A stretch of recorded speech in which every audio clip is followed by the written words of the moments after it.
Hey everyone, my name is Jay and welcome back to Air's Think Tank.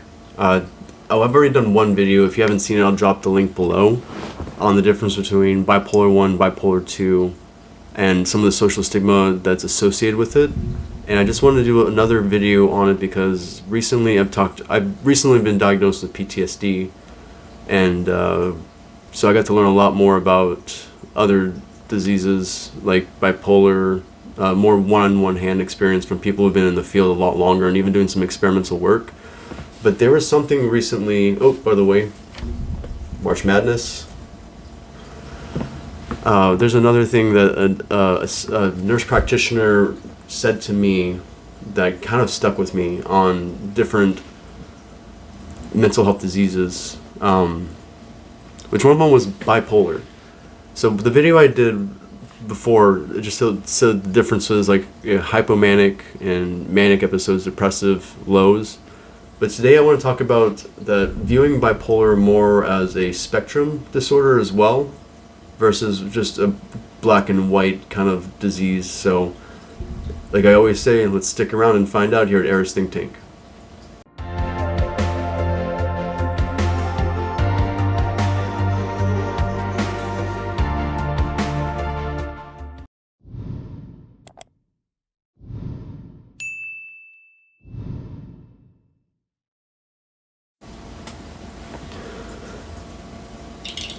Alright, y'all, so let's kind of do a quick overview of bipolar 1 versus bipolar 2. So bipolar 1 is a lot more intense. The manic highs can last up to 7 days, which typically leads to an individual being hospitalized in a mental health institution for their own safety, which people who are feeling manic highs can be awake for multiple days at a time without sleeping, or maybe sleeping very little. So surviving off of like 2 to 4, something very low amount of sleep like that, which I've been guilty of as a college student, sleeping 4 hours, crashing out and burning out. Not healthy. It's not good for your brain. It's not good for your heart. I'm 31, so I really gotta watch those kind of things, and I've got kids, so I gotta pace myself in college now. I'm not the young man I used to be on this PhD journey of mine. But enough about me.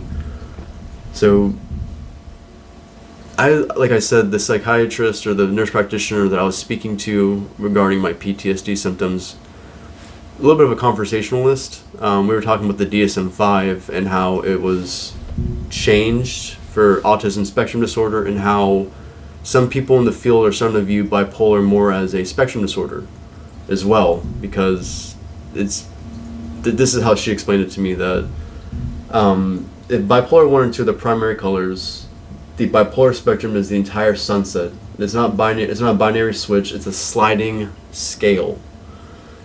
So on that sliding scale, we can think of the pH balance. There's acidic, neutral, or basic. It's a sliding scale. There can be depressive side in the middle, and then the manic side. Bipolar 2 is typically a lot more mild in symptoms. Typically, individuals might feel hypomanic, but their issue is once they're on the scale, they might be over here, a little manic, a little high on their own feelings and feeling themselves, but then they go all the way to the right and get hit with depression. But there's other terminology and things that are still being worked out with this disorder, and hopefully in the next edition of the DSM-5 we can in my opinion, we should maybe restructure mood disorders and bipolar specifically, but I'm just one guy. So there is a terminology called, and please, I suck at pronouncing things sometimes, so give me some grace on this. Oh my god, Colthymia. Oh my god. I'm gonna put a giant word bubble on how to say this word or pronounce it so someone can say it better than me. But essentially it's a milder but chronic version of bipolar. So these people might be kind of on the scale, they're sliding, they're adjusting to things. They might feel tired but wired feeling, having the energy of mania with the hopelessness of depression at the same damn time. So that's exhausting for some people, but it's more, in my opinion, it's a mood, I don't know, it seems more manageable with the proper medication cocktail and therapy, and there's obviously a lot of other types of therapies that work for people. Like I've always told and written in my papers, mental health is not a one-size-fits-all solution. Every person deserves their own treatment plan, and snowflake if you want to be one of those guys, but every person deserves their own treatment plan. Everyone should get the right medications if they need them. Everyone should hopefully get the resources they need, like talk therapy or something more. But like the disorder we're talking about today, mental health is an entire spectrum that we try to categorize in books, and when you start applying that to real life, it gets kind of tricky. So these people, they feel themselves as more wired but tired, and there's sub-threshold symptoms. Many people live on the edge of the spectrum without formal diagnoses. So bipolar is, in my opinion, one of, especially in men, or maybe some people with, especially in men, I check the data, you can correct me if you want, but men are typically slapped with that label very quickly compared to women or other people, because it's easy, not in a bad way, but it's an easier diagnosis to have. It's from a doctor's perspective, it's an easy and safe diagnosis. You're bipolar, but you also have anxiety. It can be generalized, it can be acute. You also have depression, which can be the same thing, generalized, acute, or long-lasting depression.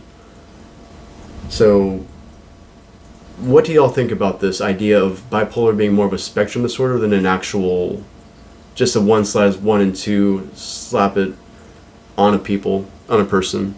Also, if y'all want, go pick up a copy of the DSM-5. Actually, it's for free online. You can always go pick it up. It's a really easy read. Don't diagnose your friends if you're not licensed to diagnose people. Don't do that. But you can look at the symptoms of bipolar, depressive, mood disorders, whatever. It's a really cool book. I have a copy because I'm in school for it, but I think it's a great thing for people to stay aware of.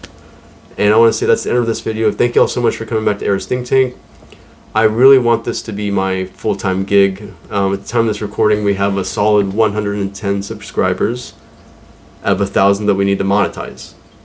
So I'm a father of 3. I love making these videos, and I wish I could do them more. I just get really busy with life, and right now I'm getting to coach my son's flag football team. So, and I'm taking a sabbatical from school. So hopefully I can make more videos more consistently for y'all. Thank y'all for sticking it out, and y'all have a good one.